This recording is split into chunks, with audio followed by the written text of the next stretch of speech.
Rage Demon. Encountered in the Fade, the true form of a Rage Demon is a frightening sight. A thing of pure fire, its body seemingly made of amorphous lava, and its eyes two pinpricks of baleful light radiating from its core. The abilities of such a demon center on the fire it generates. It burns those who come near, and the most powerful of its kind are able to lash out with bolts of fire and even firestorms that can affect entire areas. Fortunately, even powerful rage demons are less intelligent than most other varieties. Their tactics are simple. Attack an enemy on sight with as much force as possible until it perishes. Some rage demons carry over their heat-based abilities into possessed hosts, but otherwise the true form is mostly seen outside of the Fade when it's specifically summoned by a mage to do his bidding. Sloth Demon. And I looked at the creature, and it had become me, a veritable copy of my form, of my very mind, stared back at me as if within a mirror. I thought surely that this was a trick, an illusion meant to put me off guard, but as I engaged the thing with my sword, it fought me with maneuvers that I recognized. It parried as I parried. It swung as I swung. It spoke to me and said things that only I could know. I think this demon of sloth has no form or identity of its own. It is envy as much as sloth, I believe. And mine was not the first shape it stole that day. An excerpt from a transcribed deposition of Tyrannus, Templar Commander of Cumberland, 390 Towers. The most difficult assumption for some who study demons to overcome is the notion that a sloth demon is, in and of itself, slothful. If that were so, it seems highly unlikely that any such demons would cross the veil into our own world, or once here would fight to possess any creature with a will of its own. And we know both these things to be not the case. Certainly, some demons are lazy and complacent, but who knows? Perhaps these creatures even cultivate such a reputation. The truth is that demons of sloth are named so because this is the portion of the human psyche that they feed upon. Doubt, apathy, entropy. They seek to spread these things. The sloth demon hides in its forms, a master of shapes and disguises, always in the last place you look. And from its hiding place, it spreads its influence.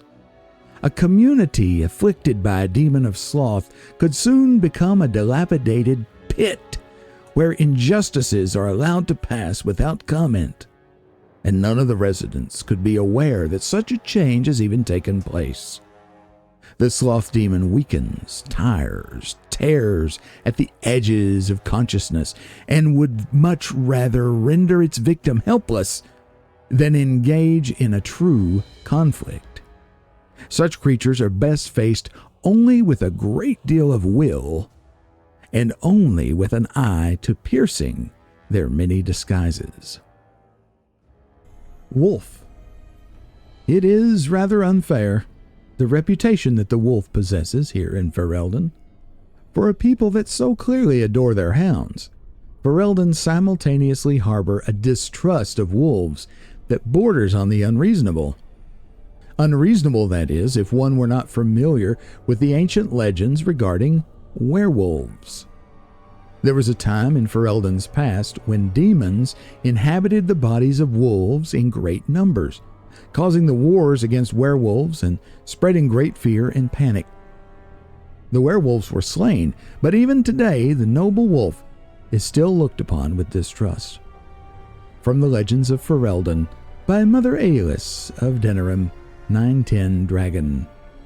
An attack by wolves upon civilized folk happens rarely, often only in times of desperation, and even then only when the wolves have the advantage of numbers. This can change during a blight. When darkspawn rise onto the surface, their presence dramatically alters the savage nature of normal beasts. In blights past, as the corruption of the darkspawn spread through the wilder areas of Thedas, it would infect the animals found there.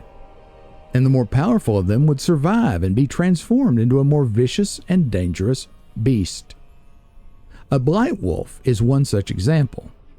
Mad with the pain of its infection, and only through the overriding command of the darkspawn does it still retain some semblance of its pack instincts.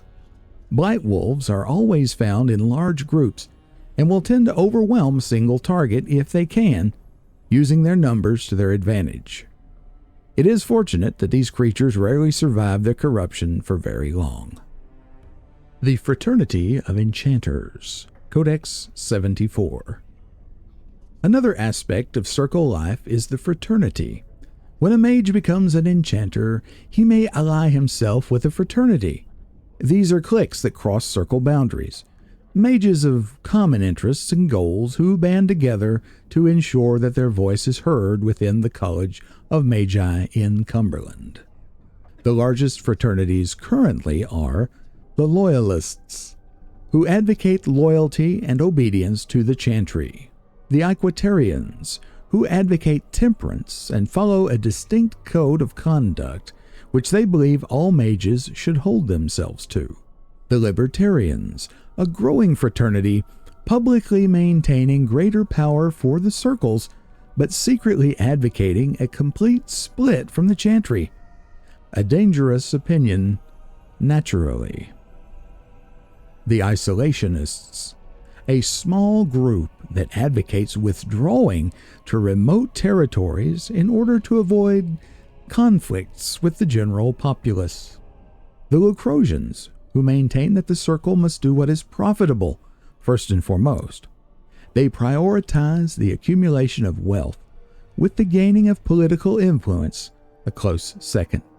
So far, an alliance between the Loyalists and Equitarians has prevented the Libertarians from gaining much headway, but there are signs that the Equitarians may throw their support in with the Libertarians. If that happens, many mages predict it will come to civil war among the circles.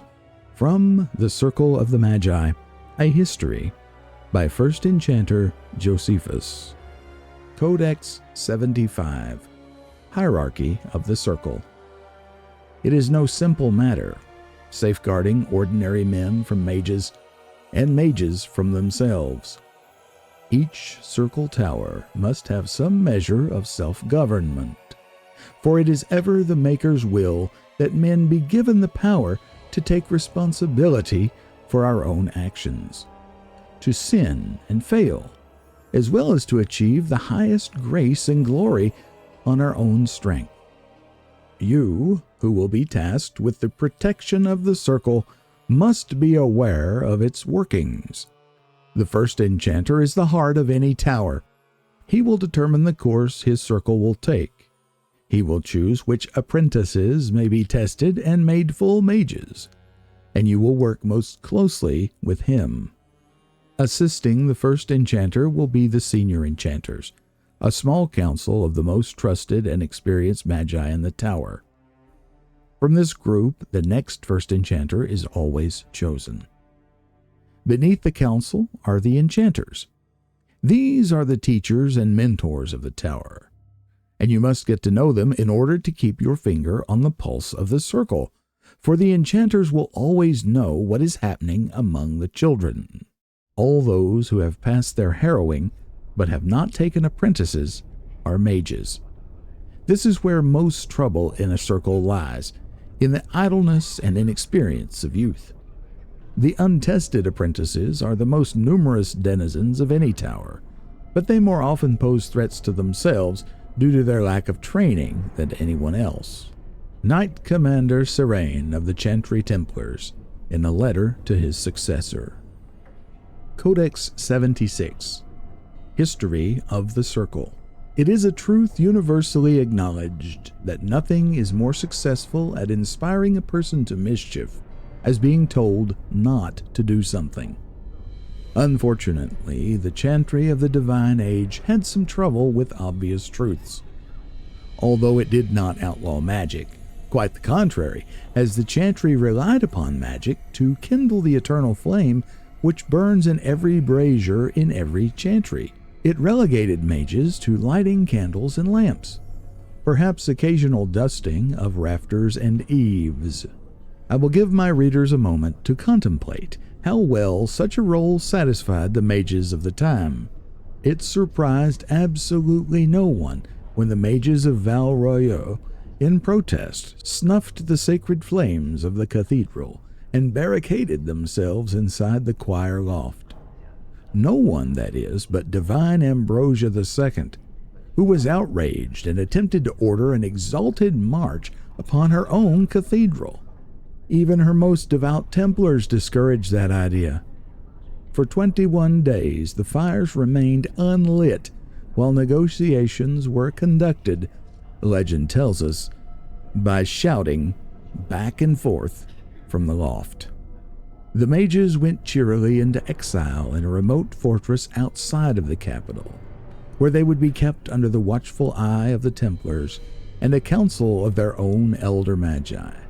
Outside of normal society and outside of the Chantry, the mages would form their own closed society, the Circle, separated for the first time in human history from Of Fires, Circles, and Templars, a history of magic in the Chantry, by Sister Petrine, Chantry Scholar. Codex 85, the Four Schools of Magic, Creation, Opposition in all things, for earth, sky, for winter, summer, for darkness, light. By my will alone is balance sundered and the world given new life. Fraternity 5:5. The School of Creation, sometimes called the School of Nature, is the second of the schools of matter, the balancing force and complement of entropy. Creation magic manipulates natural forces, transforming what exists and bringing new things into being. Creation requires considerable finesse, more than any other school, and is therefore rarely mastered. Those mages who have made a serious study of creation are the highest in demand, useful in times of peace as well as war. From The Four Schools, a treatise by first Enchanter Josephus. Codex 86, The Four Schools of Magic. Entropy. To you, my second-born, I grant this gift. In your heart shall burn an unquenchable flame, all-consuming and never satisfied. Fraternity 5:7. The second of the two schools of matter, entropy is the opposing force of creation. For this reason, it is often called the school of negation. Nothing lives without death. Time inevitably brings an end to all things in the material world, and yet in this ending is the seed of a beginning. A river may flood its banks, causing havoc, but bringing new life to its floodplain. The fire that burns a forest ushers in new growth. And so it is with entropic magic that we manipulate the forces of erosion, decay, and destruction to create anew. From The Four Schools, a treatise by first Enchanter Josephus. Codex 87, The Four Schools of Magic.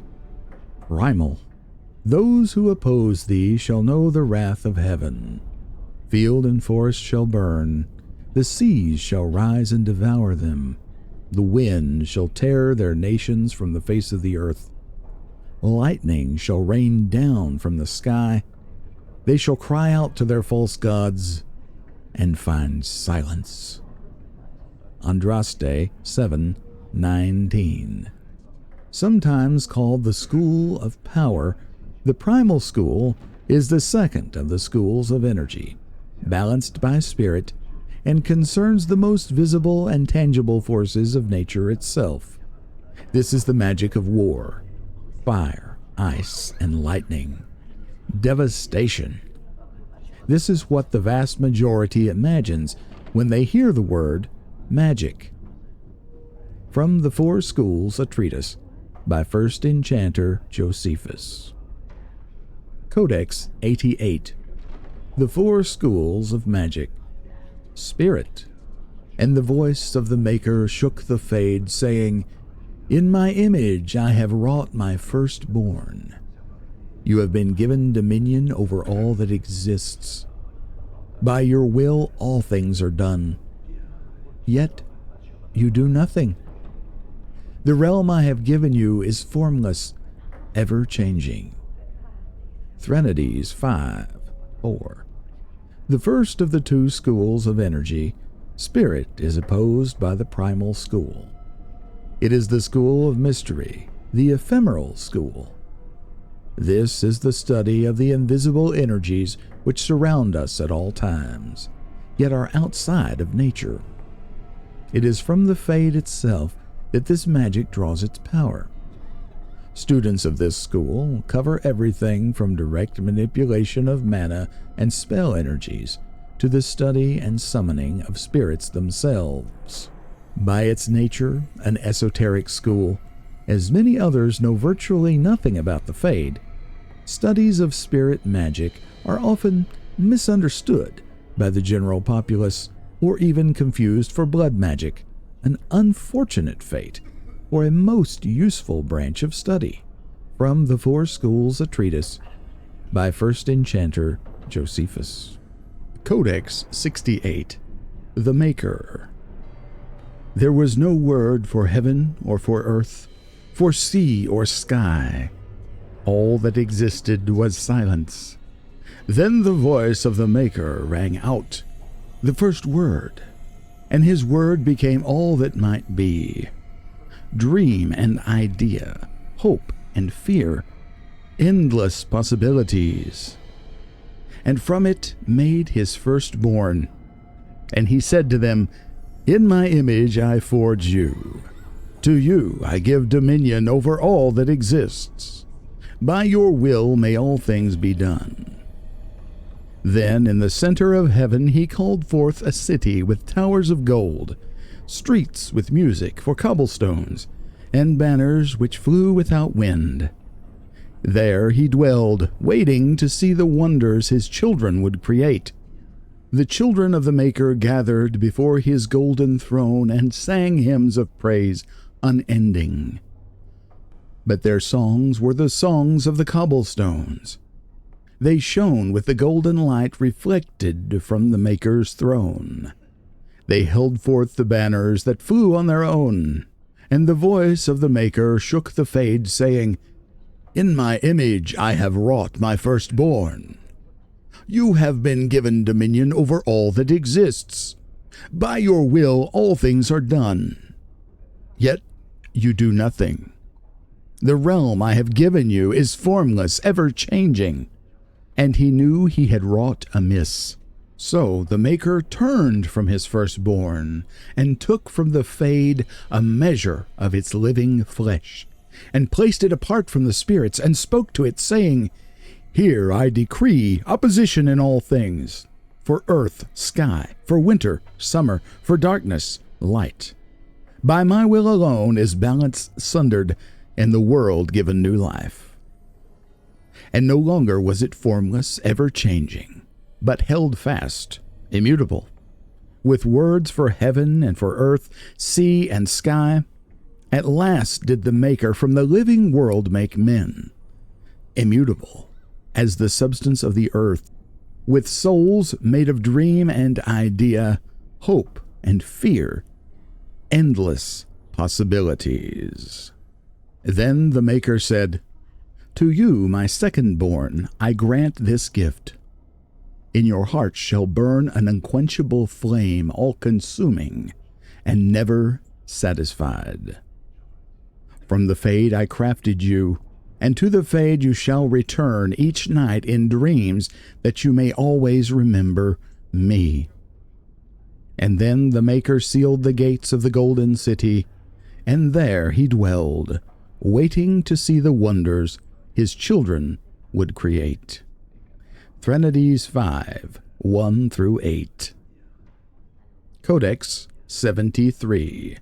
The founding of the Chantry. Cordelius Dracon, king of the city-state of Orlais, was a man of uncommon ambition.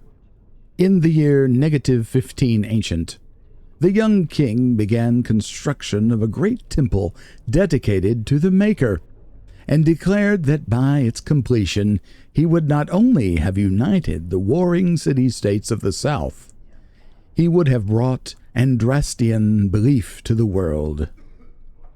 In -3 ancient, the temple was completed. There, in its heart, Dracon knelt before the eternal flame of Andraste and was crowned ruler of the Empire of Orlais. His first act as emperor? To declare the Chantry as the established Andrastian religion of the empire. It took 3 years and several hundred votes before Olessa of Montsemard was elected to lead the new Chantry. Upon her coronation as divine, she took the name Justinia, in honor of the disciple who recorded Andraste's songs. In that moment, the ancient era ended, and the divine age began. From Ferelden, Folklore and History, by Sister Petrine, Chantry Scholar. Codex 90. The Tranquil. Although apprentices do not know the nature of the harrowing, all of them understand its consequences. They either pass and become full mages, or they are never seen again. Those who fear to undertake this rite of passage, or those who are deemed too weak or unstable, are given the rite of tranquility instead. The actual procedure, like the harrowing, is secret, but the results are just as well known. The rite severs connection to the Fade. The Tranquil, therefore, do not dream. This removes the greatest danger that threatens a weak or unprepared mage, the potential to attract demons across the veil. But this is the least of tranquility's effects, for the absence of dreams brings with it the end of all magical ability, as well as all emotion.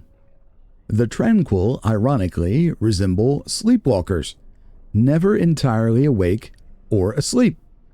They are still part of our circle, however, and some might say they are the most critical part. They have incredible powers of concentration, for it is simply impossible to distract a Tranquil mage, and this makes them capable of becoming craftsmen of such skill that they rival even the adeptness of the dwarves. The Formari, the branch of the circle devoted to item enchantment, is made up exclusively of Tranquil, and is the source of all the wealth that sustains our towers. From On Tranquility and the Role of the Fade in Human Society, by First Enchanter Josephus. Codex 158. The Grey Wardens. The first blight had already raged for 90 years. The world was in chaos. A god had risen, twisted and corrupted.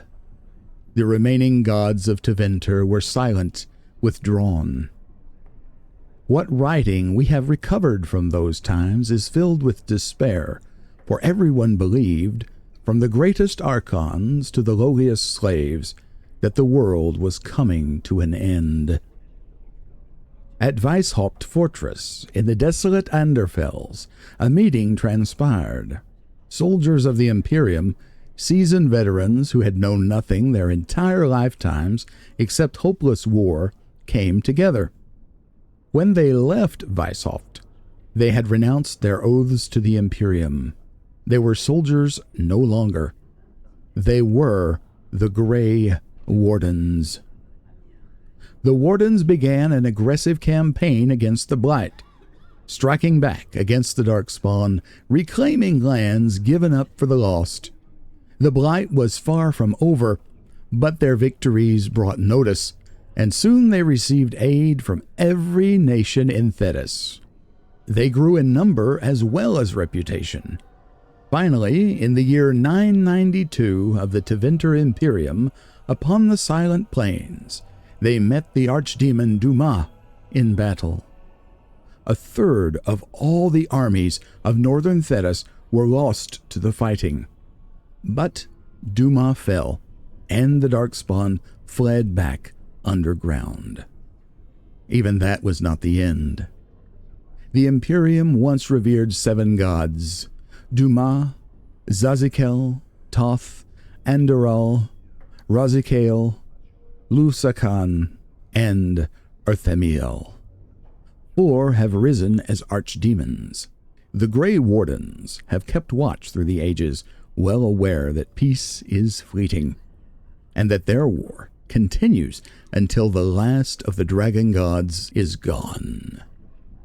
From Ferelden, Folklore and History, by Sister Petrine, Chantry Scholar. Codex 169. Duncan. Men and women from every race, warriors and mages, barbarians and kings. The Grey Wardens sacrificed everything to stem the tide of darkness, and prevailed. Like many others, Duncan gave up his family name when he joined the ranks of the Wardens, a symbolic gesture of cutting ties. He might say this was a convenience in his case, however. His mother was from the Underfells, his father from Tevinter. His childhood was spent in the free marches and Orlais. His people were everywhere, and his homeland was nowhere. He was given the almost impossible task of leading the Wardens in Ferelden, a kingdom that had thrown the Order out 200 years earlier. Facing local suspicion and hostility, he set about finding recruits. Codex 174. Knight Commander Greagoir. Your magic is a gift, but it's also a curse. The Circle of Magi has trained you, and we Templars of the Chantry stand vigil to ensure that training is adequate. Grim and taciturn, Greagoir has been Knight Commander of the Templar forces stationed at the Circle Tower for so many years that hardly anyone except the first Enchanter recalls that he is not simply part of the tower itself. Codex 177. First Enchanter Irving. If you want to survive, you must learn the rules and realize that sometimes sacrifices are necessary. There is no higher office in a Circle Tower than that of First Enchanter. The one who holds this title must not only be an able administrator, but also a mentor, leader, and surrogate parent to all the mages of the tower. Irving has proven himself to be all these things with an added dose of cunning. Most apprentices know that little goes on in the tower that Irving does not know. He can soothe Templars angered by some childish magical prank at the same time that he lauds the pranksters, and everyone walks away satisfied. Codex 278. Health Poultices. You have acquired a health poultice. These instantly restore some of your health. To use the poultice, drag it from your inventory into your quick bar. Double-click it directly from the inventory, or right-click on it in the inventory and select Use. Stores sell more poultices, and characters who have learned herbalism can create their own.